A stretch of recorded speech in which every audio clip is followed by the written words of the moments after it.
எழுப்புதல் பற்றி உள்ள பாடல்கள் எல்லாம் பிரபலமான பாடல்கள், ரொம்ப பேஷனோட பாடுற பாடல்கள். எழுப்புதலை பற்றி பேசுகிற புஸ்தகங்களும் ரொம்ப ஃபேமஸான புஸ்தகங்கள். ஒரு நாளைக்கு எத்தனை ஆயிரம் பேர் செத்து போகிறாங்க, அவ்வளோ ஆத்மாக்களும் கெட்டு அழிச்சு போய்கிட்டு இருக்குது. ஐயோ அழியக்கூடாதே, இவங்கெல்லாம் ரட்சிக்கப்படணுமேன்னு சொல்லி நம்ம ஆசைப்படுறோம், முயற்சி செய்கிறோம். எழுப்புதல் வராதா என்று சொல்லி தாகத்தோட வாஞ்சையோடு நிற்கிறோம். ஆனால் நடக்க மாட்டேங்குது. அதனால் எழுப்புதல் தாமதிப்பது ஏன் என்று சொல்லி ஒருத்தர் புக் எழுதினார். நம்முடைய தேவன் மொத்த உலகத்தையுமே ரட்சிப்புக்குள்ளே நடத்தணும் என்று சொல்லி விருப்பம் கொண்ட தேவன். அவர் ஒரு சாராரை மாத்திரம் ரட்சிக்கணும்னு நினைத்தது இல்லை. வசனம் இப்படி சொல்லுது. 2 பேதுருவின் புஸ்தகம் 3வது அதிகாரம் 9வது வசனத்தில், 2 பேதுரு 3:9, தாமதிக்கிறார் என்று சிலர் எண்ணுகிறபடி கர்த்தர் தம்முடைய வாக்குத்தத்தத்தை குறித்து தாமதமாக இராமல் என்ன செய்கிறாரா, ஒருவரும் கெட்டு போகாமல் எல்லாரும் மனம் திரும்ப வேண்டும் என்று விரும்பி நம்மேல் நீடிய பொறுமை உள்ளவராய் இருக்கிறார் என்று சொல்லி வேதம் சொல்லுகிறது. யாரெல்லாம் கெட்டு போகக்கூடாதான்? ஒருவர் கூட கெட்டு போகிறது அவருக்கு இஷ்டம் இல்லையா. அதே போல் எல்லா மனுஷரும் ரட்சிக்கப்படணும்னு அவர் சித்தமுள்ளவராக இருக்கிறார்னு வசனம் சொல்லுது. 1 தீமோத்தேயுவின் புஸ்தகம் 2வது அதிகாரம் 4வது வசனம். 1 தீமோத்தேயு 2:4, எல்லா மனுஷரும் ரட்சிக்கப்படவும் சத்தியத்தை அறிகிற அறிவை அடையவும் அவர் சித்தமுள்ளவராய் இருக்கிறார் என்று சொல்லியிருக்கு. ஸோ அவர் எல்லாரும் ரட்சிக்கப்படணும்னு தான் விரும்புகிறார். நம்முடைய ஆண்டவராகிய இயேசு கிறிஸ்து தன்னை பற்றி சொல்லும்போது, பிதாவாகிய தேவன் குமாரனை எதுக்காக அனுப்பினார்னு சொல்லும்போது, யோவான் எழுதின சுவிசேஷம் 3வது அதிகாரம் 17வது வசனத்தில், யோவான் 3:17, உலகத்தை ஆக்கினைக்குள்ளாக தீர்க்கும்படி தேவன் தம்முடைய குமாரனை உலகத்தில் அனுப்பாமல் அவராலே உலகம் ரட்சிக்கப்படுவதற்காகவே அவரை அனுப்பினார். யாரெல்லாம் ரட்சிக்கப்படணுமா? உலகமே ரட்சிக்கப்படணும்னு சொல்லி அவர் விரும்புகிறார். யாரெல்லாம் மனம் திரும்பணுமா? எல்லாரும் மனம் திரும்பணும்னு சொல்லி அவர் விரும்புகிறார். இப்போ இந்த கிறிஸ்து வந்து போய் எத்தனை வருஷம் ஆச்சு? 1-2 இல்லை, 2000 வருஷம் ஆயிடுச்சு. 2000 வருஷம் ஆகியும் எல்லாரும் மனம் திரும்புகிறதுக்கு உண்டான சூழ்நிலையோ ஒரு சந்தர்ப்பமோ அப்படி ஒரு சம்பவமோ நம்ம இன்னும் பார்க்கல. உலகமே ரட்சிக்கப்படக்கூடிய அளவுக்கு எதுவும் பெருசாக நடந்தும் நாம் பார்க்கலை. இதுதான் சரித்திரம். நான் திரும்பி பார்க்கும்போது அப்படி தான் இருக்குது. நம்முடைய ஆண்டவராகிய இயேசு கிறிஸ்து ஊழியம் செய்தார். தேவன் அவருக்கு தம்முடைய ஆவியை அளவில்லாமல் கொடுத்தார்னு இருக்குது. இப்போ அதிசயங்கள் அற்புதங்கள் நடந்தால் கர்த்தருடைய வல்லமை வெளிப்பட்டதுன்னா எல்லாரும் ஆண்டவரை ஏற்றுக்கொள்வாங்கன்னு சொல்லி நாம் நினைக்கலாம். ஆனால் சர்வ வல்லமை உள்ள தேவனே வந்து ஊழியம் செய்தார். அவர் மரித்தவனை கூட உயிரோடு எழுப்பிக்கிட்டு இருந்தார். தன்னிடத்தில் வந்த அத்தனை பேரையும் சுகமாக்கி அனுப்பிக்கிட்டு இருந்தார். அப்படி வல்லமையாக ஊழியம் செய்தார். ஆனால் அவர் ஊழியம் செய்த அதே பட்டணத்திலேயே அவரை சிலுவையில் அறையிறாங்க. யார் அவருக்காக பேசினது? யார் அவருக்காக வந்து நின்னது? யாரையும் காணும். அவர் பின்னாடி தெரிஞ்ச ஆயிரமான கூட்டங்கள்லாம் எங்கே போச்சு? இல்லை. தேவன் பெரிய அளவில் அந்த ரட்சிப்பை பிளான் பண்ணுறார். உலகமே ரட்சிக்கப்படணும் என்று சொல்லி, எல்லா மனுஷரும் மனம் திரும்ப வேண்டும் என்று சொல்லி, அவருடைய குமாரனே வந்து அளவில்லாமல் ஆவியை பெற்று அப்படி வல்லமையாக ஊழியம் செய்கிறார். ஆனால் அதனுடைய எஃபெக்ட் என்னன்னு பார்த்தோம்னு சொன்னால், இந்த ஞாயிற்றுக்கிழமை அவ்வளோ பெரிய பவனியாக உள்ளே கூட்டிகிட்டு போகிறாங்க. அதே வெள்ளிக்கிழமை 4 நாள் கழித்து அதே தெருவில் அவரை சிலுவையை சுமக்க வச்சு தூக்கிட்டு போகிறாங்க, கொண்டு போகிறாங்க சிலுவையில் அடிக்கிறதுக்காக. 4 நாள் தான். அதுக்குள்ளே என்னாச்சு? அவ்வளோ பெரிய கூட்டம் கரைஞ்சே போச்சு, ஆளையை காணும், கம்ப்ளீட்டாக எல்லாமே மாறி போகுது. இது வந்து ஒரு கிரகிக்க முடியாத காரியமாக இருக்குது. இப்போ பவுல் எபேசு பட்டணத்தில் ஊழியம் செய்தது நம்ம அப்போஸ்தலர் 19வது அதிகாரத்தில் பார்க்குறோம். அங்கே பெரிய ஒரு எழுப்புதல் உண்டானது போல இருக்குது. என்ன ஆச்சு? மந்திரவாதிகள்லாம் என்ன பண்ணுறாங்க? மனம் திரும்பிட்டு அவங்களுடைய மந்திர வித்த புக்குங்களெல்லாம் கொண்டாந்து ரோட்டில் போட்டு அவ்வளோத்தையும் கொளுத்துறாங்க. எல்லாரும் மனம் திரும்புகிறாங்க. அந்த எபேசு பட்டணம் தியன்னாள் என்கிற ஒரு தெய்வத்தின் வழிபாட்டின் அடிப்படையில் இயங்குகிற ஒரு பட்டணம். அந்த பட்டணத்துக்கு இதுவே பேர்னா பொருளாதாரமே அந்த ஒரு தேவதையினுடைய கோயிலை பொறுத்து தான் இருக்குது. அதுக்கு வழிபடுகிறவங்க வர்றவங்க அங்கே தங்குறவங்க அது சார்ந்த காரியங்களில் தான் இருக்குது. இவன் இயேசுவை பிரசங்கிக்கிறான், அவ்வளோ பேரும் ரட்சிக்கப்படுறாங்க. அங்கே ஒரு பெரிய மாற்றம் உண்டாகிறதை நாம் பார்க்கிறோம். தீயனாலே பெரியவள் என்று சொல்லி ஒரு பெரிய கலவரம் ஏற்படுகிறத பார்க்குறோம். இதெல்லாம் அப்போஸ்தலர் 19 பார்க்குறோம். அந்த எபேசியருக்கு பவுல் ஒரு புக்கை எழுதுனா, எபேசியருக்கு எழுதின நிருபம் என்று சொல்லி எழுதினதையும் நாம் பார்க்கிறோம். வெளிப்படுத்தின விசேஷத்தில் 7 சபைகளை பற்றி பேசுது. அந்த 7 சபைகளில் எபேசு சபையும் ஒரு சபை. இன்னைக்கு அந்த எபேசு சபை துருக்கி என்கிற நாட்டின் ஒரு பகுதியாக இருக்குது. துருக்கி நாடு என்ன நாடாக இருக்குது? அன்னைக்கு இருந்த எழுப்புதல், அன்னைக்கு இருந்த ரட்சிக்கப்பட்டவங்க, அன்னைக்கு இருந்த மாற்றம், அதனுடைய காரியங்கள், அதனுடைய தாக்கங்கள்லாம் எங்கே போச்சு? சுத்தம். இன்னைக்கு அங்கே சர்ச்சே கிடையாது. வெளிப்படுத்தலில் உள்ள 7 சபைகளும் இன்னைக்கு அங்கே சபைகளும் கிடையாது, அங்கே ஆராதனையும் கிடையாது, முழுவதுமாக இஸ்லாமிய மயமாயிருச்சு, அங்கே ஒன்றுமே கிடையாது. பெரிய அளவில் உலகமே ரட்சிக்கப்படணும் என்று சொல்லி தேவன் தன்னுடைய குமாரனை அனுப்புகிறார் என்று சொல்லி பார்க்கிறோம். எல்லாரும் மனம் திரும்ப வேண்டும் என்று சொல்லி தேவன் பொறுமையோடு காத்திருக்கிறார் என்று சொல்லி பார்க்கிறோம். அது மட்டும் இல்லை, எல்லாரும் ரட்சிக்கப்படணுன்றது தான் அவருடைய சித்தமாக இருக்குன்னு சொல்லியும் பார்க்குறோம். 300 வருஷம் கழித்து இப்போ கான்ஸ்டன்டைன் என்கிற ஒரு பேரரசன் மனம் திரும்புகிறான். மனம் திரும்பினோடனே கிறிஸ்தவம் அரசாங்க மதமாக மாறிப்போச்சு. எல்லாரும் கிறிஸ்தவங்களாக ஆகிட்டாங்க. ஓரளவுக்கு கிறிஸ்டியானிட்டி ஒரு ரெக்கக்னிஷனுக்குள்ளே வருது. இன்றைக்கி நம்ம பார்த்தோம்னு சொன்னால் கிறிஸ்தவர்கள் எவ்வளவு பேருன்னு பார்த்தா உலகத்தில் இருக்க 3 பேரில் ஒருத்தன் கிறிஸ்தவனா. ஓகே, 30%க்கு மேலே 3 பேரில் ஒருத்தன் கிறிஸ்தவன். இந்த 3 பேரில் ஒருத்தன் கிறிஸ்தவன் சொன்னால் அதில் ரட்சிக்கப்பட்டவங்களா, ரட்சிப்பின் அனுபவம் உள்ளவங்களா இருக்கிறவங்க எத்தனை பேர் இருக்கிறாங்கன்னு பார்த்தோம்னா அதில் 3/4 பேர் வெறும் பேர் கிறிஸ்தவங்களா இருக்கிறாங்களா. 4 பேரில் ஒருத்தன் தான் ரட்சிக்கப்பட்ட அனுபவம் உள்ளவனாக இருக்கிறான். இது உலக அளவில். இந்தியாவில் கிறிஸ்தவர்களுடைய எண்ணிக்கை எவ்வளோன்னு வருது? எத்தனை பர்சன்டேஜ் வருது? 2.3%. வெறும்னா 2.3%. அப்படின்னா 100 பேர் இருந்தோம்னா அதில் ஒரு 2 பேர் தான் கிறிஸ்தவர் இருக்காங்க. 98 பேர் ஆண்டவர் அறியாதவங்க இருக்கிறாங்க. இப்போ இதில் ரட்சிக்கப்பட்டவங்க எடுத்திங்கன்னா இன்னும் குறைய போகுது.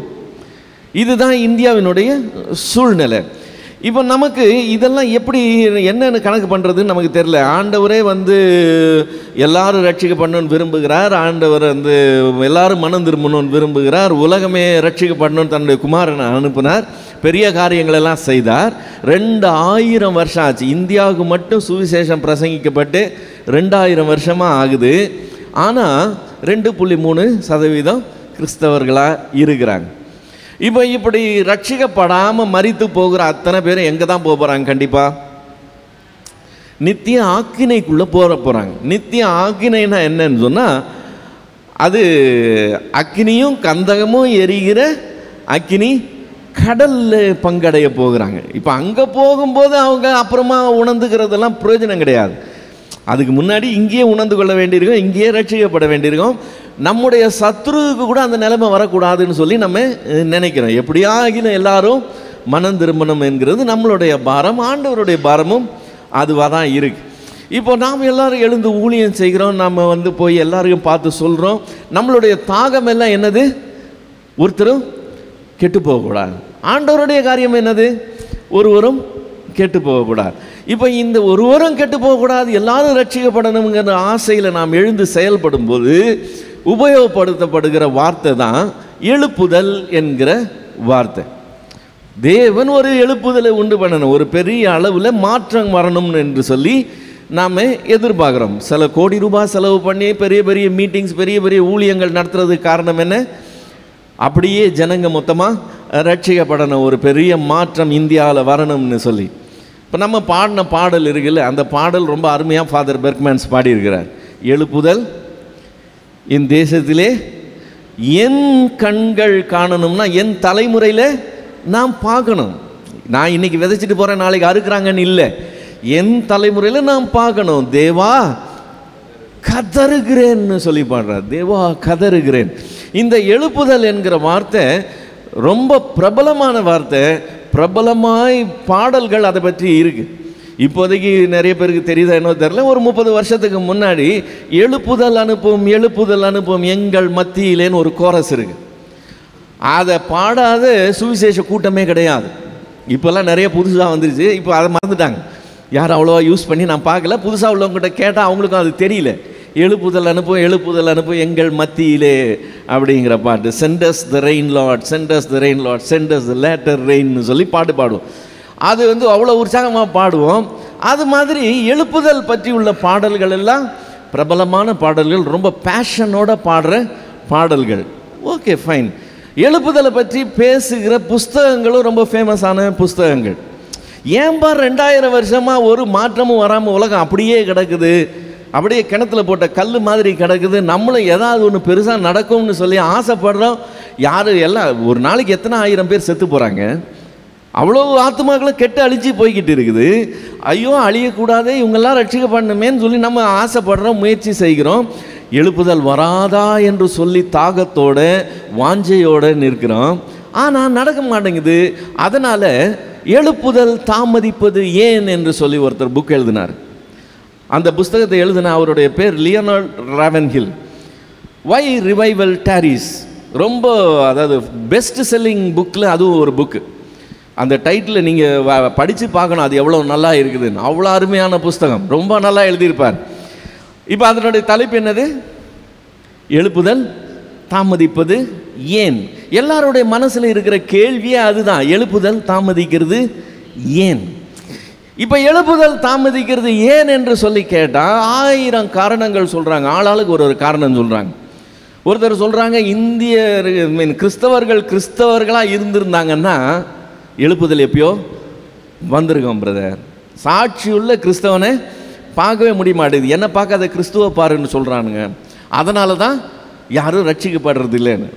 நம்முடைய தேசப்பிதா இப்படி சொன்னாராம், Christians are ordinary people talking about extraordinary திங்ஸ்னு. கிறிஸ்தவர்கள் சாதாரண மனுஷங்க, அசாதாரணமான காரியம் பற்றி பேசிக்கிட்டு இருப்பாங்க, அவ்வளோதான், ரொம்ப கவலைப்படாதீங்க அவங்கள பற்றின்னு அவர் சொல்லிட்டு போனார். ஸோ நம்ம உண்மையிலேயே சாட்சி உள்ளவர்களாக ஜீவிச்சிருந்தோம்னா அது ஒரு பெரிய தாக்கம் ஏற்படுத்தும். ஃபால்ட் யார் மேலே இருக்குது? விசுவாசிகள் சரியாக ஜீவிக்கலை. 2000 வருஷமாக ஒருத்தனும் சரி கிடையாதுன்னு சிலர் சொல்லிடுறாங்க. ஒரு சிலர் சொல்கிறாங்க, ஜெபம் பத்தலை பிரதர், ஜெபம் பத்தலை. திறப்பின் வாயில் நிற்கிறதுக்கு ஆண்டவர் ஆட்களை தேடுறாரு, அவன் வேலையை பார்த்துட்டு இருக்கான். ஒருத்தருக்கும் அதை பற்றி கவலை இல்லை. 1 மணி நேரமாவது ஆண்டவர் முன்னாடி இந்தியாவுக்காக ஜெபிக்க வேண்டாமா? இந்தியா மேப்பை போட்டு கொடுத்து, ஒவ்வொரு மாநிலத்தின் டீட்டெயிலை கொடுத்து, இதெல்லாம் கை வச்சு ஜெபம் பண்ணுன்னு உற்சாகப்படுத்துகிறாங்க. மாநிலத்தின் மேப்பை போட்டு கொடுத்து, ஒவ்வொரு மாவட்டங்கள் டீட்டெயில்ஸ் கொடுத்து, இதெல்லாம் வச்சு கை வச்சு ஜெபம் பண்ணுன்னு சொல்லி பாரப்படுத்துகிறாங்க.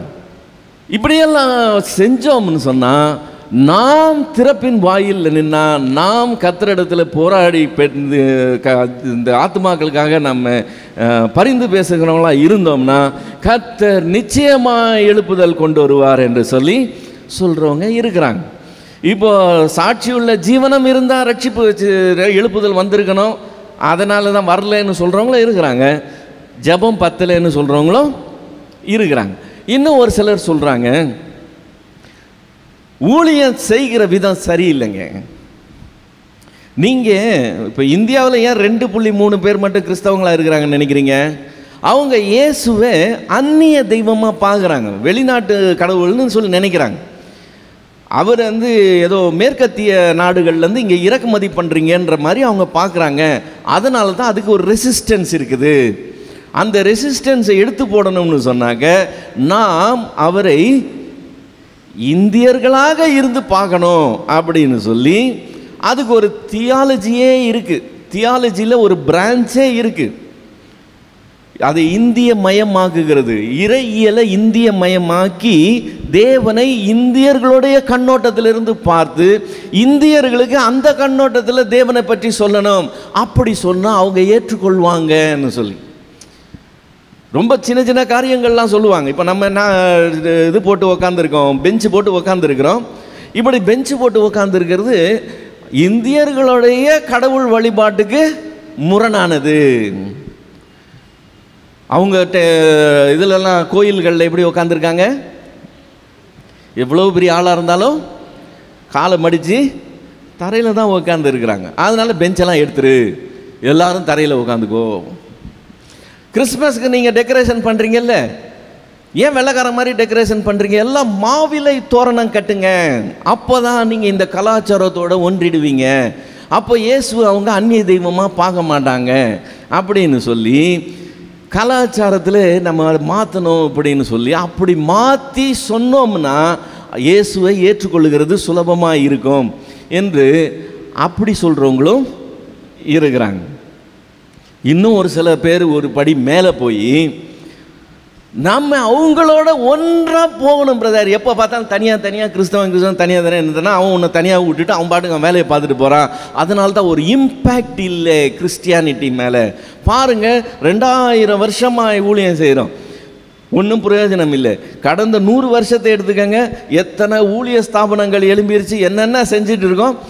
ரிசல்ட்டு பாருங்கள், நெட் ரிசல்ட்டு 2.3%, ஒன்றுமே கிடையாது. அப்போ என்னாச்சு? இவ்வளோ நாள் ஊழியம் செஞ்சதெல்லாம் சக்ஸஸ் இல்லை, அது ஃபெயிலியர். இப்போ இதை சக்ஸஸ்ஃபுல்லாக பண்ணணும்னா நாம் அவங்களோட போய் ஒன்றாய் இணைந்து கொள்ளணும். எப்படி இணைந்து கொள்கிறது? அவங்க ஒரு பண்டிகை கொண்டாடுறாங்கன்னா நாம் அந்த பண்டிகையை சேர்ந்து கொண்டாடணும். என்ன பண்டிகையை சேர்ந்து கொண்டாடலாம்?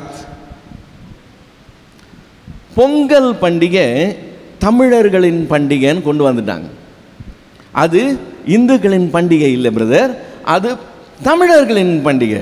கிறிஸ்தவனாகிய நீயும் நானும் தமிழர்களாக நம்மை அடையாளப்படுத்தி கொண்டோம்னா அவங்க நம்மை தமிழர்களாக நினைச்சு நம்மளோட இணைவாங்க. அப்போ கிறிஸ்துவை பற்றி சொல்கிறது சுலபமாக இருக்கும், அவங்களும் ஏற்றுக்கொள்கிறதுக்கு சுலபமாக இருக்கும். நம்ம அறுப்பின் பண்டிகை கொண்டாடுறோம்ல, அதே மாதிரி தான் அவங்களும் அறுத்து முடிச்சுட்டாங்க. இப்போ அந்த அறுப்பு முடிஞ்சிருச்சு, அவங்க சந்தோஷப்பட்டு ஒரு பண்டிகையாக கொண்டாடுறாங்க. நம்ம கிறிஸ்டியன் ஸ்டைலில் பொங்கல் கொண்டாடுறதுல தப்பு இருக்காது. சபையிலேயே பொங்கல் பொங்குறாங்க, பொங்கல் பண்டிகை கொண்டாடுறோம்னு சொல்லிட்டு. இப்போ இதை என்கிட்ட ஒருத்தர் ஆர்கியூ பண்ணும்போது சொன்னார், அவர் இந்து மதத்திலிருந்து கிறிஸ்துவை ஏற்றுக்கொண்டு இன்னைக்கு ஒரு ஊழியக்காரராக இருக்கிறார். அவர் கிறிஸ்துவை ஏற்றுக்கொண்டதுனால அவருடைய மொத்த குடும்பமும் அவரை வெளியே அனுப்பிச்சிட்டாங்க. இவர் வெளியில் வந்து அப்புறம் கல்யாணம் கட்டி அப்புறம் 2 பிள்ளைங்க, இன்றைக்கி அவர் ஒரு ஊழியக்காரராக இருக்கிறார். இன்றைக்கும் அவருடைய ஃபேமிலி ரட்சிக்கப்படல, இவர் இன்னும் சாட்சியுள்ள ஒரு ஊழியம் செஞ்சுட்டு இருக்கிறார். இப்போ இந்த மனுஷன் சொல்கிறாரு, பிரதர் நம்ம பொங்கல் கொண்டாடணும். நான் கேட்டேன், நீங்கள் வந்து அந்த மார்க்கத்தில் இருந்தீங்க இல்லையா, அந்த மதத்தில் இருந்தீங்க இல்லையா, அப்போது கிறிஸ்தவர்கள் பொங்கல் கொண்டாடிந்தால் நீங்கள் ரட்சிக்கப்பட்டிருப்பீங்களா? நீங்கள் ரட்சிக்கப்பட்டது கிறிஸ்தவர்கள் பொங்கல் கொண்டாடினதை பார்த்து ரட்சிக்கப்பட்டீங்களான்னு கேட்டேன். இல்லையே அப்படின்னாரு. அப்படி இல்லையானா இன்றைக்கும் இல்லையே தான்.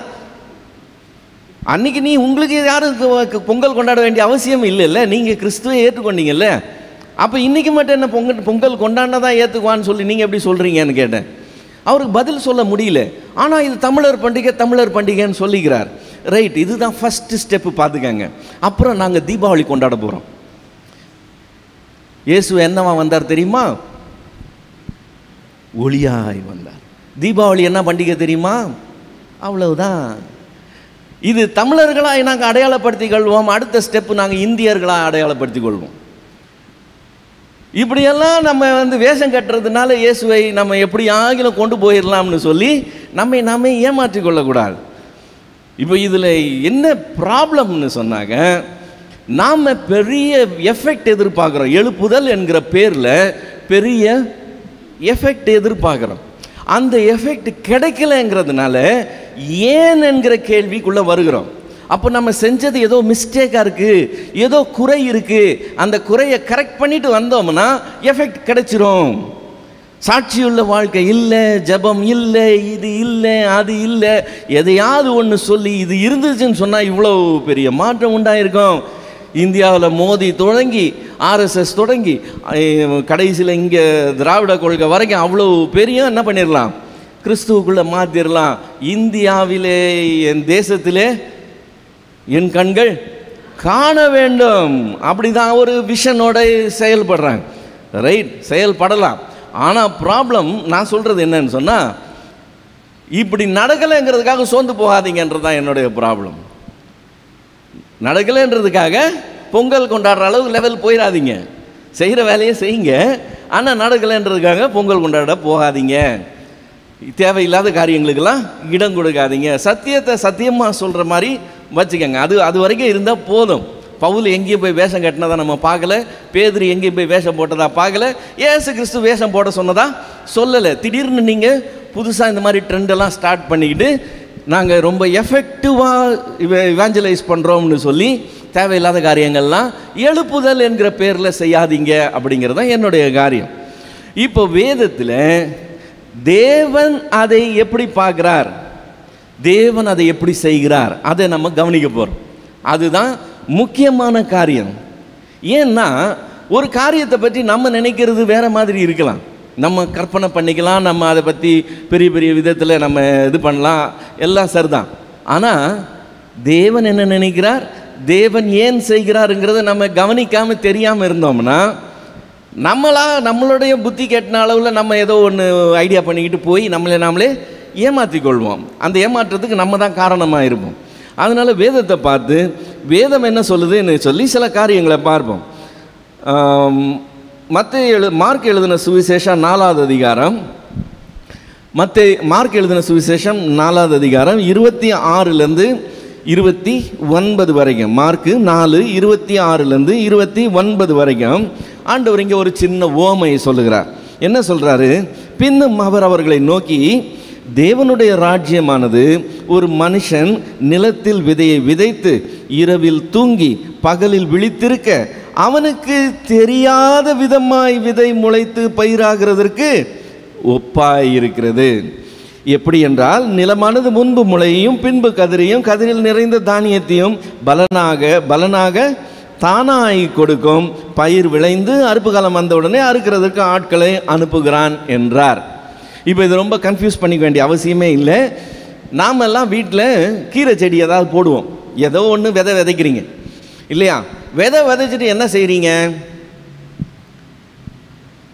விதைச்சிட்டு ஒரு நாற்காலியை போட்டு அந்த விதைச்ச இடத்துல உட்காந்து அந்த விதையவே முறைச்சி பார்த்துக்கிட்டு இருக்கிறீங்களா? வளரப்போகுது இதோ வந்துச்சுன்னு இல்லை, விதைச்சிட்டு உங்கள் வேலையை பார்க்குறீங்க. ஆனால் அந்த விதை என்ன செய்தான், தானாய் செய்தான். அந்த விதை தானா முளைச்சு தானா கதிர் கொடுத்து தானாய் பலன் கொடுக்குதான். இவன் கொடை பிடிச்சிக்கிட்டு பக்கத்தில் உட்காந்து இல்லை. தேவனுடைய ராஜ்யம் எப்படி செயல்படுமா, நீ விதைச்சிட்டு போயிரு, அது எப்படி செயல்படுமா, தானாய் செயல்படும்.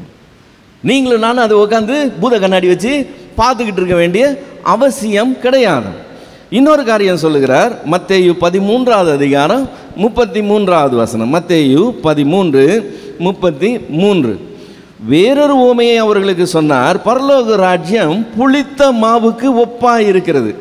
அதை ஒரு ஸ்திரீ எடுத்து முழுவதும் புளிக்கும் வரைக்கும் 3 படி மாவிலே அடக்கி வைத்தாள். இது டெய்லி நம்மளுடைய கிச்சனில் நடக்கிற விஷயம் இல்லையா? தயிர் ஊற்றுறோம். எப்படி தயிர் ஊற்றுறோம்?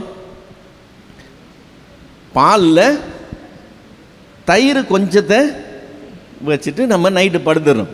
காலையில் எந்திரிச்சா மொத்தமும் தயிர் ஆயிடுது, அவ்வளவுதான். கிறிஸ்டியன்ஸ் நம்ம எப்படி தான், மெஜாரிட்டி கிடையாது, நம்ம மைனாரிட்டி தான். நம்ம இருக்கிற இடம் தெரியாது.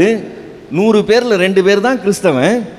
இந்த கொஞ்சம் என்ன செய்யுமா, அது மற்றதை ஆட்டோமேட்டிக்காக பாதிக்கிற காரியமாய் இருக்குமா.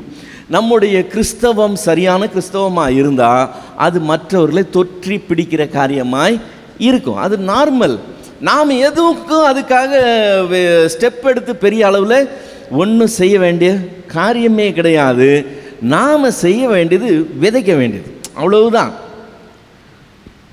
விதைக்கிறது என்னுடையது, பலன் யாருடையது, ரட்சிப்பு யாருடையது? நானா செய்ய போகிறேன்? இல்லை, அது கர்த்தருடையது.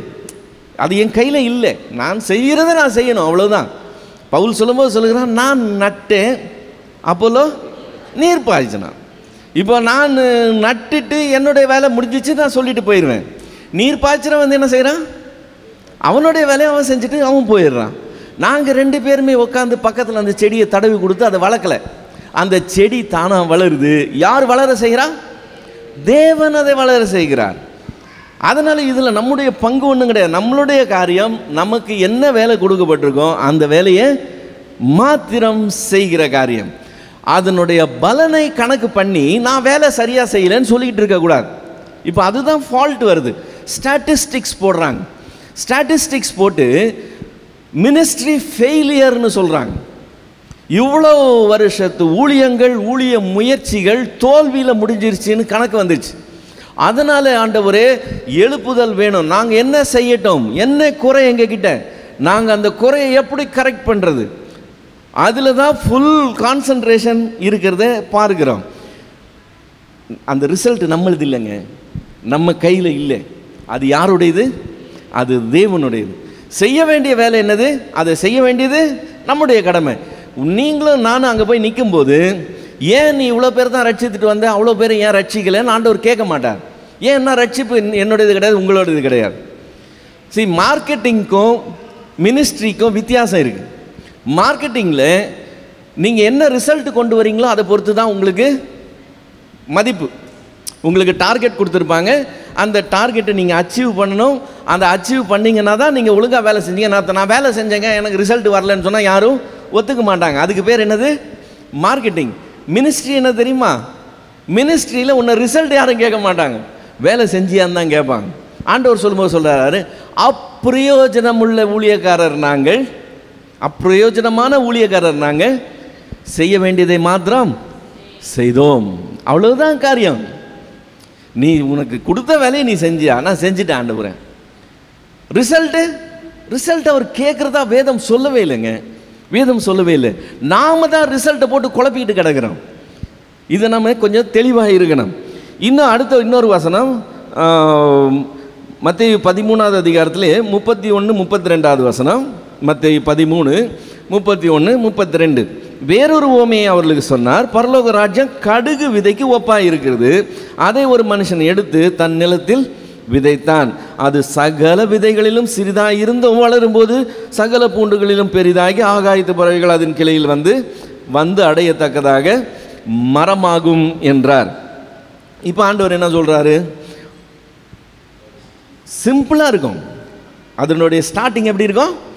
இன்சிக்னிஃபிகண்டாக இருக்கும், ரொம்ப சிறிதாக இருக்கும். நீ அதை பெருசாகவே நினைக்க முடியாது. ஆனால் நம்ம எதிர்பாராத ரிசல்ட் அதில் இருக்கும். அதுதான் அதில் பியூட்டி. உடனே கடுகு விதை இருக்கிறதுல சின்ன விதையான ஆராய்ச்சி பண்ண ட்ரை பண்ணாதீங்க. கடுகு விதை அவ்வளோ பெரிய மரம் ஆயிடுச்சான்னு சொல்லி கணக்கு பண்ண ட்ரை பண்ண. அவர் ஒரு காரியத்தை எக்ஸ்பிளைன் பண்ணுறார். என்ன எக்ஸ்பிளைன் பண்ணுறார் மட்டும் தெரிஞ்சுக்குவோம். அதனுடைய எஃபர்ட்டு ஸ்டார்டிங் பாயிண்ட்டு இன்சிக்னிஃபிகண்டாக சின்னதாக இருக்கும். ஆனால் அதனுடைய ரிசல்ட்டு வித்தியாசமாக இருக்கும். இதுதான் தேவனுடைய ராஜ்யம் செயல்படுகிற விதம்.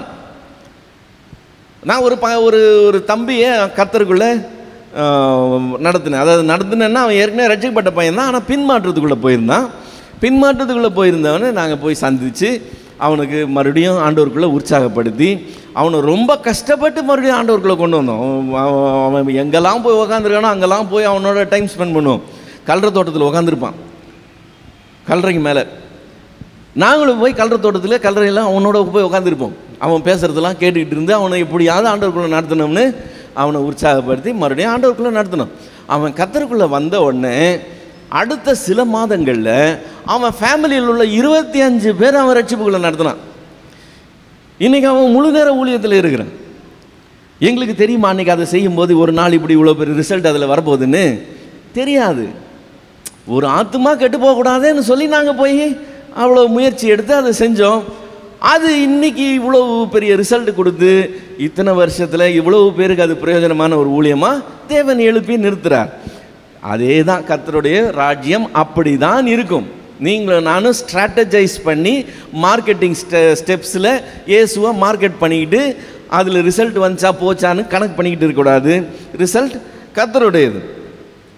நாம் இதில் முக்கியமாக காண வேண்டியது என்னன்னு சொன்னால், ரிசல்ட்டை பார்க்குற மனிதர்கள் நம்பர்ஸ் பார்ப்பாங்க, எண்ணிக்கையை பார்ப்பாங்க. அவங்க எண்ணிக்கையை பார்த்து எண்ணிக்கையின் அடிப்படையில் தான் எல்லாத்தையுமே தீர்மானம் பண்ணுவாங்க. ஆனால் தேவன் சொல்கிறாரு, 1 சாமுவேல் 16வது அதிகாரம் 7வது வசனத்தில், மனுஷன் பார்க்கிற விதமாய் நான் பாரேன். மனுஷன் என்ன பண்ணுறான்? முகத்தை பார்க்குறான், நான் இருதயத்தை பார்க்கிறேன். மனுஷர் பார்க்கிற விதமாய் தேவன் பார்க்கிறவர் அல்ல. ஒரு எக்ஸாம்பிள் சொல்கிறேன். பேதுரு எழும்பி பிரசங்கம் பண்ணினான். முதல் தடவை பிரசங்கம் பண்ணா எத்தனை பேர் ரட்சிக்கப்பட்டாங்க? 3000 பேர் ரட்சிக்கப்பட்டாங்க. இமேஜின் பண்ணி பாருங்க. இப்போ நம்ம சபையில் எவ்வளோ பேர் இருக்கிறாங்கன்னு யோசித்து பாருங்க. இது மாதிரி எத்தனை மடங்குன்னு பார்த்துக்கங்க. ஒரே பிரசங்கத்தில் 3000 பேர் இன்ஸ்டண்ட்டாக ரட்சிப்புக்குள்ளே வராங்க. அவ்வளோ பேருக்கு ஞானஸ்தானம் கொடுத்து முடிகிறதுக்குள்ளே அது எவ்வளோ பெரிய காரியமாக இருந்திருக்கும்ன்றது கற்பனை பண்ணி பாருங்கள். ஓகே, 2வது முறை எழும்பி பிரசங்கம் பண்ணுகிறான். எத்தனை பேர் ரட்சிக்கப்படுறாங்க? 5000 பேர் ரட்சிக்கப்படுறாங்க. ஸோ ஒரு வாரம் கேப்புக்குள்ள பாஸ்டர் பேதுருவோடைய சபையில் எவ்வளோ பேர் இருக்கிறாங்க? 8000 பேர் கொண்ட மகா பெரிய திருச்சபையினுடைய போதகராக பாஸ்டர் பேதுரு மாறிட்டார். சரி, அவர் பிஷப் ஆக்கிடுவோம். பிஷப் ஏன்னா சின்ன லெவல்லேருந்து பெரிய லெவல் போயிட்டார். ரைட். அதே டைமில் இன்னொரு ஊழியக்காரர் இருந்தார் பார்த்துக்கங்க. அவர் எழும்பி பிரசங்கம் பண்ணுறார். அவருடைய பிரசங்கம் ஒரு ஃபுல் அதிகாரம் போகுது. ஃபுல் அதிகாரம். அந்த அதிகாரம் முடியும் போது, அப்போஸ்தலர் 7வது அதிகாரம், அந்த அதிகாரம் முடியும் போது அவரை கல்லடித்து கொலை பண்ணிட்டாங்க. பேதுரு பிரசங்கம் பண்ணால் 8000 பேர் ரட்சிக்கப்பட்டாங்க. ஸ்தேவான் பிரசங்கம் பண்ணால் ஸ்தேவானே காலி. இப்போ பாஸ்டர் பேதுரு இறங்கி வரார். அவருக்கு வரவேற்பு எப்படி இருக்கும்னு யோசித்து பாருங்க. 8000 பேர் உள்ள சபையினுடைய போதகர் இறங்கி வந்தாருன்னு சொன்னால் எல்லாரும் எழுந்து நின்று அவரை பெரிய ஊழியக்காரர் என்று சொல்லி அவரை கனப்படுத்தி அவருக்கு இடம் விட்டு அவரை பார்க்குறதே ஒரு பாக்கியம், அவர்கிட்ட பேசுகிறதே ஒரு பாக்கியம்னு அவரை கொண்டாடுவோம் இல்லையா? பாஸ்டர் ஸ்தேவான் எங்கே வச்சுருப்போம்? ஒருத்தர் கூட ரட்சிக்கப்படல. அவர் பிரசங்கம் பண்ணி ஒருத்தர் கூட ரட்சிக்கப்படல. இப்போ அவரை நம்ம எப்படி மதிப்போம்? அதுதான் மனுஷன் பார்க்குற விதம். மனுஷன் அந்த எண்ணிக்கையை பார்த்து அதுக்கு உண்டான மரியாதை கொடுக்குறான். இப்போ இவங்க 2 பேரும் அவங்களுடைய வாழ்க்கை ஓட்டத்தை முடிச்சுட்டு ஆண்டவர் முன்னாடி போய் நிற்கிறாங்கன்னு வச்சுக்கோங்களேன். பேதுருக்கு என்ன மரியாதை, ஸ்தேவானுக்கு என்ன மரியாதை? 2 ஒன்று தான். இவனுடைய வேலையை செய்தான், அவனுடைய வேலையை செய்தான். நல்லது, உத்தம உண்மையான ஊழியக்காரன் 2 பேரும் ஒரே காரியம்தான். தேவன் பார்க்கிற விதம் அப்படி, நாம் பார்க்கிற விதம் ரொம்ப வித்தியாசம். இப்போ நம்ம தேவன் பார்க்கிற விதமாய் பார்க்க கற்றுக்கணுமா, இல்லை நம்ம பார்க்குற மாதிரியே பார்த்துக்கிட்டு இருக்கலாமா? தேவன் எப்படி பார்க்குறாரோ அப்படி பார்க்கிறவர்களாக இருந்தோம்னா தான் தேவனுடைய கண்ணோட்டத்தின்படி நாம் இருக்கும்போது நாம் காரியங்களை சரியாய் விளங்கிக் கொள்வோம். உலகம் பார்க்கிற விதமாய், மனிதன் பார்க்கிற விதமாய் பார்க்கக்கூடாது. பர்டிகுலராக தேவனுடைய ராஜ்யத்தின் காரியங்களையும் ஆவிக்குரிய காரியங்களையும் தேவன் பார்க்கிற கண்ணோட்டத்தில் தான் நாம் பார்க்கணும். இல்லைன்னா நம்மை நாமே வஞ்சித்து கொள்வோம். வேஸ்ட், எல்லாமே வேஸ்ட் ஆயிடும். இப்போ நீங்கள் உடனே கேட்கலாம், அது இப்போ உலகமே ரட்சிக்கப்படணும்னு சொல்லி வந்திருக்கிறாரு, எல்லாரும் மனம் திரும்பணும்னு சொல்லி விரும்புகிறாரு. அப்போது இந்த எண்ணிக்கையில் அர்த்தம் இல்லையா? 8000 பேர் ரட்சிக்கப்பட்டாங்கன்னா அது பெரிய காரியம் இல்லையா? அப்போ அந்த மாதிரி 8000 ரட்சிக்கப்பட்டிருந்தால் ஒரு பெரிய விஷயமா இருந்திருக்கும்ல. ஏன் ஆண்டவர் அப்படி செய்யாமல் இப்படி விட்டு வச்சிருக்கிறாருன்னு சொல்லி நம்ம யோசிக்கலாம். எண்ணிக்கை முக்கியமாச்சு. என்னதான் இருந்தாலும் எண்ணிக்கையும் முக்கியமாச்சு. எண்ணிக்கை உங்களுக்கும் எனக்கும் தான் முக்கியம். தேவனுக்கு ஒரு நாளும் அது முக்கியமே கிடையாது. தேவன் எண்ணிக்கையின் அடிப்படையில் மதிக்கிறவரும் இல்லை, செயல்படுகிறவரும் இல்லை. நிறைய பேர் காணிக்க போட்டாங்களாம். ஏழை விதவை என்ன போட்டாலாம்?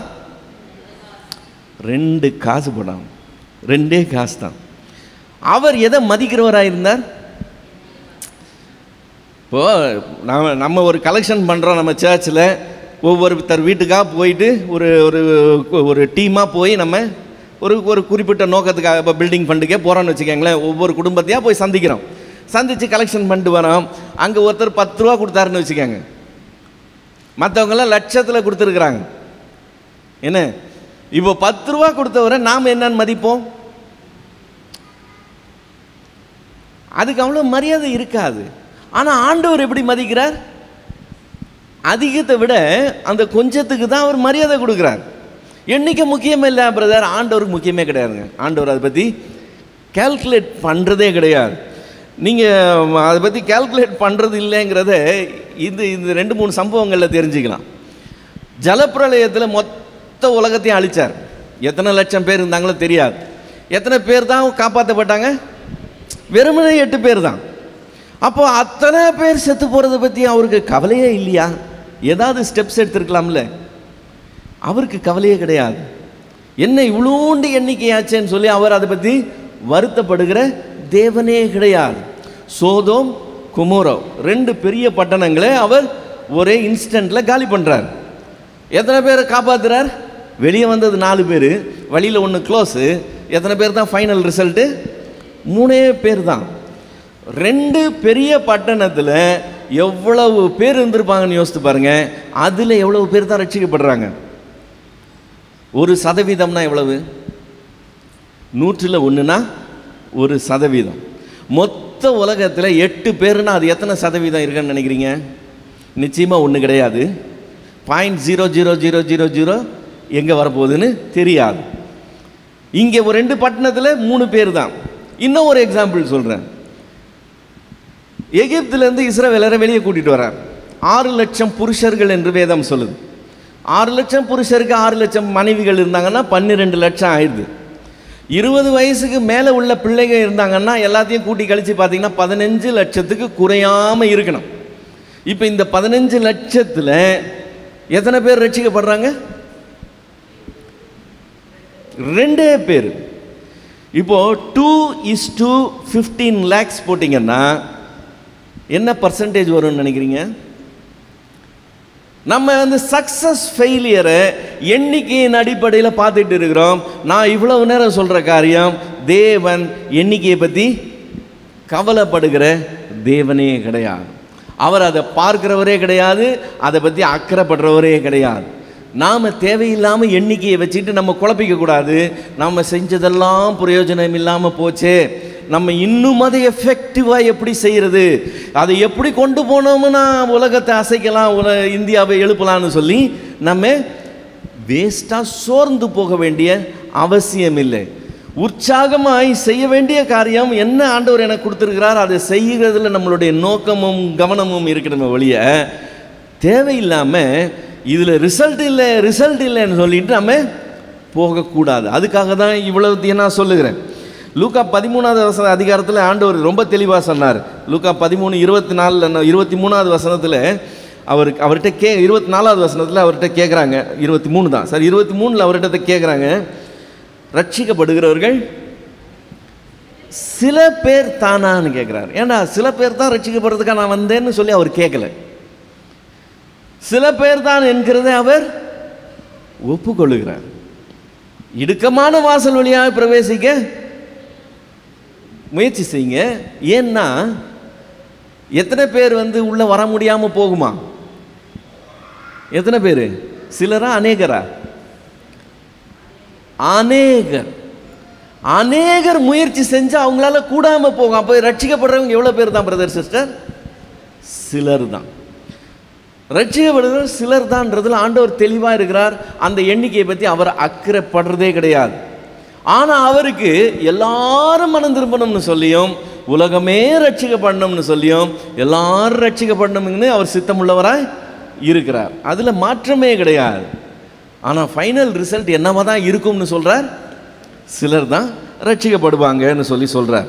மத்திய 7வது அதிகாரம் 13-14 வசனங்களில் மத்திய அதை இன்னும் கொஞ்சம் வித்தியாசமாக சொல்கிறத பார்க்கிறோம். மத்திய 7:13-14 இடுக்கமான வாசல் வழியாய் உட்பிரவேசிங்கள், கேட்டுக்கு போகிற வாசல் விரிவும் வழி விசாலமுமாய் இருக்கிறது, அதன் வழியாய் பிரவேசிக்கிறவர்கள் அநேகர். ஜீவனுக்கு போகிற வாசல் இடுக்கமும் வழி நெருக்கமுமாய் இருக்கிறது, அதை கண்டுபிடிக்கிறவர்கள் சிலர். சர்ச்சுக்கு வரவங்க சிலர் தான் பிரதர். சினிமா தியேட்டருக்கு பாருங்கள் எவ்வளோ பேர் போகிறான். அங்கே அவனுக்கு இன்ட்ரெஸ்டாக இருக்குது. அதனால் நாங்கள் என்ன செய்ய போகிறோம், நாங்கள் சபையை பாஸ்டர் சிரிச்சிட்டார். சினிமா தியேட்டருக்கு போகிறவனு இங்கே வர வைக்கணும்னா நாங்களே கூத்தாடிகளாக மாறிடுறோம். என்ன கலர் கலராக போடணுமா நான் போடுறேன், புகை போடணுமா நான் போடுறேன், உனக்கு ஆடணுமா நான் ஆடுறேன், பெண்கள் ஆடணுமா அதையும் கூட ஆட விடுறோம். வா, என்ன நடக்குது? ரட்சிக்கப்படுகிறவர்கள் சிலர் என்கிறத மறந்து போகக்கூடாது. நாம் அந்த எண்ணிக்கையின் அடிப்படையில் எண்ணிக்கையை சக்ஸஸ் நினச்சிக்கிட்டு நம்ம இறங்கி செய்தோம்னா வேதத்திற்கு சம்பந்தம் இல்லாத நிறைய காரியங்களை நாம் செய்கிறவர்களாக இருப்போம். இப்போ இவ்வளோ நேரம் எழுப்புதல்னு பேசுகிறோம்ல, எழுப்புதல் ஏன் தாமதிப்பது ஏன் அவர் எழுதினார்னு சொன்னேன்ல. எழுப்புதல் என் தேசத்திலே என் கண்கள் காண வேண்டும்னு அவர் பாடினார்ல. பைபிளில் எழுப்புதல் என்ற வார்த்தையை காட்டுங்க பார்க்கலாம்.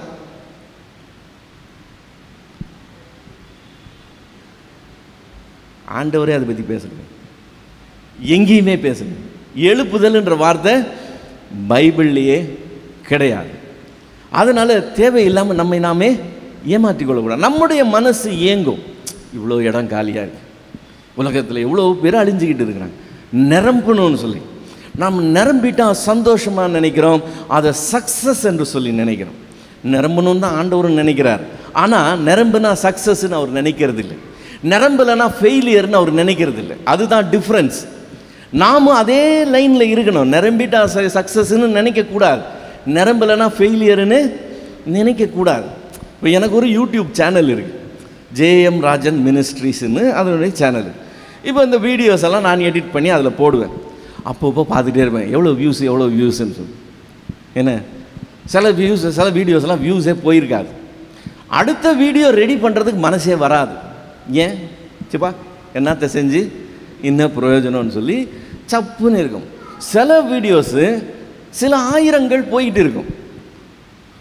இப்போ முந்தா நேற்று போட்ட வீடியோ ஒன்று ஃபேஸ்புக்கில் 7500 சில்லற போகுது. அப்போ என்னை அறியாமல் நான் என்ன பண்ணுறேன், அதை செக் பண்ணுறேன். ஓ 7500, 8000, பரவாயில்ல, இவ்வளோ பேர் பார்க்குறாங்க. இப்போ என்னுடைய மனசுக்கு அந்த எண்ணிக்கை சந்தோஷத்தை கொடுக்குது, உற்சாகத்தை கொடுக்குது. ரைட், நம்ம செஞ்சதுக்கு பலன் இருக்குன்னு சொல்லி நினைக்குது. இது மனுஷன் நினைக்கிற நினைப்பு. தேவன் அப்படி நினைக்கிறதே கிடையாது. 20 பேர் தான் பார்த்தாங்க, 10 பேர் தான் பார்த்தாங்க, 5 பேர் தான் பார்த்தாங்கன்னு சொன்னால் வெறுப்பாயிடும். அப்போ என்னுடைய மனைவி என் பக்கத்துலன்னு சொல்லுவாள், என் மகளும் அதே தான் சொல்லுவாள். 2 பேரும் சொல்லுவாங்க, உங்கள் வேலை என்ன, உங்கள் வேலை என்ன? நிறைய பேரை வர வைக்கிறது உங்கள் வேலையா? இல்லை, உங்கள் வேலை என்னது? போட வேண்டியது உங்கள் வேலை, எடுத்து பயன்படுத்த வேண்டியது யார் வேலை? அவர் வேலை. பார்க்குறவன் ஒருத்தன் தான் பார்த்துருந்தாலும் அந்த ஒருத்தனை கொண்டு என்ன செய்யணும்னு அவருக்கு தெரியும். உங்ககிட்ட கேட்குறது என்ன கேட்க போகிறாரு? நீ செஞ்சியா செய்யலையான்னு கேட்க போகிறாரு. செஞ்சிற வேலையை கவனமாக நல்லபடியாக செய்யணுமேனு செஞ்சுக்கிட்டே இருங்க. எத்தனை பேர் பார்த்தாங்க, இவ்வளோ வியூஸ் இருக்குது, இவ்வளோ வியூஸ் கம்மியாக இருக்குதுன்னு சொல்லி வரி பண்ணாதீங்கன்னு சொல்லுவாங்க. அது உண்மைதான். இப்போ இதுவும் ரியாலிட்டியில் உள்ள விஷயம் தான். நமக்கு மனசுக்கு சந்தோஷமாக இருக்குது, உற்சாகமாக இருக்குது, எல்லாம் கரெக்டு தான். ஆனால் வேத சத்தியத்தின்படி தேவன் வெற்றியும் தோல்வியும் எண்ணிக்கையின் அடிப்படையில் வைக்கிற தேவன் இல்லை. நம்மை நாமே அப்படி ஏமாற்றிக்கொள்ள கூடாது. இந்த தேவன் எண்ணிக்கையின் அடிப்படையில் செயல்படுகிறவர் இல்லைன்றது எப்படி தெரியும்னு சொன்னால், ஒரு பெரிய ஊழியக்காரர் நீங்கள் ஏற்பாடு பண்ணுறீங்கன்னு வச்சுக்கோங்களேன். பிரபலமான ஒரு ஊழியக்காரர் உங்கள் சபைக்கு நீங்கள் ஒரு கூட்டத்துக்காக அரேஞ்ச் பண்ணுறதுக்கு அப்ரோச் பண்ணிங்கன்னா, அந்த ஊழியக்காரருடைய முதல் கேள்வி என்னவா இருக்கும்னா, எவ்வளோ பேர் வருவாங்கன்னு எதிர்பார்க்குறீங்க? இதுதான் அவங்களுடைய கேள்வி. இப்போ அவங்க என்ன எதிர்பார்க்குறாங்க? சோன்சோ வந்தாக்க மினிமம் ஸ்ட்ரென்த்து இவ்வளோ இருக்கணும். அது கூட இல்லைன்னு சொன்னால் இவங்க பிரயோஜனம் இல்லை அப்படின்னு சொல்லி நினைக்கிறாங்க. ஆனால் இருக்கிறதுலே பெரிய ஊழியக்காரர் நம்முடைய ஆண்டவர் தான். பார்த்துக்கங்க, அவர் சொல்லும்போது சொல்லுகிறாரு, எங்கே 2 பேர் அல்லது 3 பேர் இருக்கிறாங்களோ அவங்க மத்தியில் நான் இருக்கிறேன்னு சொல்கிறார். அவருக்கு என்ன நம்பர் தேவையா? மினிமம் 2, முடிஞ்சா 3, பரவாயில்ல. எந்த ஊழியக்காரர் அப்படி வருவார்னு நினைக்கிறீங்க? எந்த ஊழியக்காரர் அப்படி வருவார்? நமக்கு நம்பர்ஸ் முக்கியம். நம்ம நம்பர்ஸை வச்சுக்கிட்டே நம்மளே ஏமாற்றிக்கிட்டு இருக்கோம். ஒரு பெரிய ஊழியக்காரரை கூப்பிட்டு பெரிய குளத்தில் ஒரு கூட்டம் நடத்தினாங்க. அதை நடத்தினவர் என்கிட்ட பேசும்போது சொன்னார், பா என்ன கூட்டம் தெரியுமா, வா பயங்கர சக்ஸஸ் பிரதர்னு சொன்னார். சந்தோஷம் அவருக்கு பொங்குது. அப்படியே அவரை கூப்பிட்டு நடத்திட்டாரா, உட்கார இடம் இல்லையா, அப்படி கூட்டம் நிரம்பிச்சுன்னு சொல்லி ரொம்ப சந்தோஷப்பட்டார். அடுத்த முறை ரஜினிகாந்தை கூப்பிடுங்க, அதோட அதிகமாக கூட்டம் வரும்னு நான் மனசில் நினச்சிக்கிட்டேன். நிச்சயமாக அதோட அதிகமாக கூட்டம் வரும். பெட் பண்ணலாமா?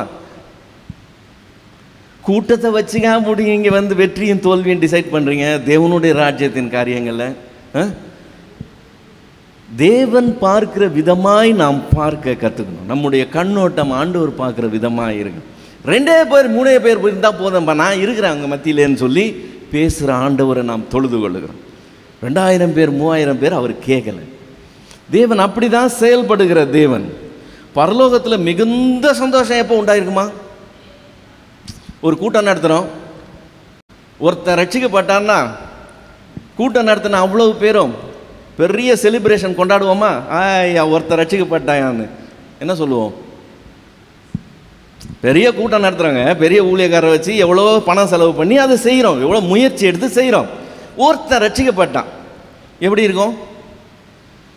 பெரிய செலிப்ரேஷன் இருக்குமா? எல்லாரும் மூஞ்சும் தொங்கி போயிடும். நம்ம சில 100 பேராக அதை எதிர்பார்க்குறோம் ரட்சிக்கப்படணும்னு சொல்லி. அப்படி ஒரு பெரிய காரியம் நடந்தால் தான் நமக்கு சாட்டிஸ்ஃபேக்ஷன். ஆனால் பரலோகத்தில் மிகுந்த சந்தோஷம் எப்படி உண்டாயிருக்குமா? ஒரு பாவியின் வேதம் சொல்லலை. லூக்கா 15வது அதிகாரம் 7வது வசனம். லூக்கா 15:7 ஒரு பாவின்னு சொல்லியிருக்கா, என்னன்னு சொல்லியிருக்கு பாருங்க. லூக்கா 15:7 என்னன்னு சொல்லியிருக்கு? ஒரே பாவின்னு சொல்லியிருக்கு. ஒரு பாவி இல்லை, மனம் திரும்புகிற ஒரே பாவி. ஒருத்தர் மனம் திரும்பினா போதும் ஆண்டவர் சொல்றார். நம்ம அது போதாதுன்னு சொல்றோம். அங்கே தான் டிஃபரன்ஸ் வருது. உலகமே ரட்சிக்கப்படணும் நீங்கள் மட்டும் விரும்பல, அவரும் தான் விரும்புகிறார். எல்லாரும் மனம் திரும்பணும் நாம் மட்டும் விரும்பல, அவரும் மனம் திரும்பல. அவருடைய சித்தமே எல்லாரும் ரட்சிக்கப்படணும் தான் அவர் சித்தம். ஆனால் ஒரே பாவி மனம் திரும்பினா பரலோகத்தில் மிகுந்த சந்தோஷம் உண்டாயிருக்குமா? அது மறுபடியும் ரிப்பீட் ஆகுது 10வது வசனத்தில். மறுபடியும் ஒரே பாவி நிமித்தம் மிகுந்த சந்தோஷம் உண்டாயிரும். தேவன் பார்க்கிற விதமாய் நாம் பார்த்தோம்னா இந்த எழுப்புதல்னு சொல்லி நம்மை நாமே சோர்வடைய பண்ணுகிற, நம்மை வழி தப்பி போக பண்ணுகிற காரியங்களில் நாம் இறங்க மாட்டோம். நாம் செய்ய வேண்டிகிறதுல காரியங்களில் கவனம் செலுத்துகிறவர்களாய் இருப்போம். இப்போ சத்தியம் என்னது? ரட்சிக்கப்படுகிறவர்கள் சிலர் தான். அதனால் எல்லாத்தையும் மூடி வச்சுருவோமா? ஓகே, சிலர் தான் ரட்சிக்கப்பட போகிறாங்க, நம்ம ஓடி திரிஞ்சு பண்ணுறதெல்லாம் வேஸ்ட்டுன்னு சொல்லி இல்லை. ஜெபிக்கிறது ஜெபிக்கணும். என்னன்னு ஜெபிக்கணும்? ஆண்டவரே எல்லாரையும் ரட்சிக்கப்பான்னு தான் ஜெபிக்க. அதுக்கு தான் நம்மளை உயிரோட வச்சிருக்கிறார். எல்லாருக்காகவும் நம்ம பரிந்து பேசுகிறார்கள், எல்லாருக்காகவும் ஜெபிக்கிறவர்களாகணும். யாருக்கெல்லாம் சொல்லணும்? எல்லாருக்கும் சொல்லணும். நம்மளுடைய வாஞ்சை என்னவா இருக்கணும்? எழுப்புதல் என் தேசத்திலே என் கண்கள் காண வேண்டும் ஆண்டவரே, எல்லாரும் மனம் திரும்பணும், இந்தியா இப்படி கெட்டு போகுதேன்னு சொல்லி நம்ம எல்லாருக்காகவும் தான் ரட்சிக்கப்படணும், இந்தியாவில் மாற்றம் வரணும் தான் நம்ம விரும்பணும். அதுதான் நம்மளுடைய காரியம். ஆனால் நிதர்சனமான உண்மை என்னது? ரட்சிக்கப்படுகிறவர்கள் சிலர் தான் என்கிறத மறந்து போகாதீங்க. ரட்சிக்கப்படுகிறவர்கள் சிலர் தான். அப்போ சிலர் தான் ரட்சிக்கப்படுறாங்கன்னு சொன்னால் அது நிமித்தம் சோர்ந்து போகாதீங்க. சோர்வடைய பண்ணுறாங்க, தேவையில்லாததெல்லாம் சபைக்குள்ளே அறிமுகப்படுத்துகிறாங்க எழுப்புதல் என்கிற பேரில். இன்றைக்கு ஒரு காரியம் தெளிவாய் தெரிந்து கொள்வோம். தேவன் எண்ணிக்கைக்கு முக்கியத்துவம் கொடுக்கிறவர் இல்லை. அவர் அதன் அடிப்படையில் செயல்படுகிற தேவனே இல்லை. அவர் சித்தம் எல்லாரும் ரட்சிக்கப்படணும், உலகமே ரட்சிக்கப்படணும்னு தன்னுடைய சொந்த குமாரனையே அனுப்பினவர். அவர் செஞ்சதோட நம்ம ஒன்றும் பெருசாக செய்ய போகிறது கிடையாது. ஆனால் அவர் தான் சொல்கிறார் ரட்சிக்கப்படுறவங்க சிலர் என்று சொல்லி. ஸோ அவருடைய ஊழியக்காரராய் நீங்களும் நானும் நாம் இந்த பூமிக்குள்ளே போகிறோம்னு சொன்னால் இந்த கண்ணோட்டத்தை மிஸ் பண்ணவே பண்ணாதீங்க. எல்லாரும் ரட்சிக்கப்படணும் தான் நம்ம வேலை செய்கிறோம். ஆனால் எல்லாரும் ரட்சிக்கப்படலைங்கிறதுக்காக நம்ம வேலை செஞ்சது பிரயோஜனம் இல்லை அப்படின்னு சொல்லி நினச்சிக்காதீங்க. ஸ்தேவான் பிரசங்கம் பண்ணி ஒருத்தனும் ரட்சிக்கப்படலை, அதுக்காக ஸ்தேவான் சரியாக பிரசங்கம் பண்ணல, சேவான் இன்னும் கொஞ்சம் வித்தியாசமாக சொல்லியிருந்தா அந்த ஆலோசனை சங்கமே ரட்சிக்கப்பட்டு இருக்கிறோம்னு சொல்லி மாற்றி உபதேசிக்க கூடாது. ரிசல்ட் நம்மளது இல்லை. ரிசல்ட் யாருது? தேவனுடையது. ரட்சிப்பு அவருடையது. விதைக்கிறவன் விதைக்கணும், நடுறவன் நடணும், தண்ணி பாய்ச்சிறவன் தண்ணி பாய்ச்சணும். உங்கள் வேலை என்ன? அந்த வேலையை செய்யுங்க. நீங்கள் வேலையை செஞ்சுட்டு நீங்கள் அங்கே போகும்போது நீ செஞ்சியா செய்யலையாங்க மட்டும்தான் கேட்க போகிறார். ரிசல்ட்டை பற்றி கேட்க போகிறதில்லை. மார்க்கெட்டிங் மீட்டிங்கில் தான் அதை கேட்க போகிறாங்க. ஆண்டவர் அதை கேட்க மாட்டார். மினிஸ்ட்ரி மார்க்கெட்டிங்கே இல்லை. மினிஸ்ட்ரியை மார்க்கெட்டிங்காக மாற்றிக்கிட்டு இருக்கிறாங்க எழுப்புதல் என்கிற பேரில். இன்றைக்கி தெளிவாக தெரிஞ்சுக்குவோம். எழுப்புதல் என்ற பேர் வார்த்தை வேதத்திலேயே இல்லாத ஒரு வார்த்தை. அதனால் இல்லாததை சத்தியமாக கொண்டு வந்து நம்ம எல்லாரையும் மூளைக்கு குழப்பிக்கிட்டு தேவையில்லாமல் அப்படி போக வேண்டிய அவசியம் கிடையாது. வேலை செய்வோம், பாரத்தோடு வேலை செய்வோம், பாரத்தோடு ஜெபம் பண்ணுவோம். குறையே இருக்காது. நம்மளுடைய ஆசை என்னது? ஒருவரும் கெட்டு போகக்கூடாது. அந்த நித்திய ஆக்கினைக்குள்ளே ஒருத்தரும் போயிடக்கூடாதுன்றது தான் நம்மளுடைய வாஞ்சை, தாகம், நம்ம ஏக்கம் எல்லாம். இயேசுவே வந்து ஊழியம் செய்தும் எருசலேம் நகரம் ரட்சிக்கப்படலை, கலிலேயா ரட்சிக்கப்படலை, கப்பர்நகும் ரட்சிக்கப்படலை, பெத்சாயிதா ரட்சிக்கப்படலை. அப்போ இயேசுவினுடைய ஊழியம் ஃபெயிலியரா? ஃபெயிலியர் சக்ஸஸ் அதை வச்சு டிசைட் பண்ணக்கூடாது. எல்லாரும் ரட்சிக்கப்பட மாட்டாங்கங்கிறது நிதர்சனமான உண்மை. கண்ணில் மூடி ஆண்டவர் நோக்கி பார்க்கலாமா?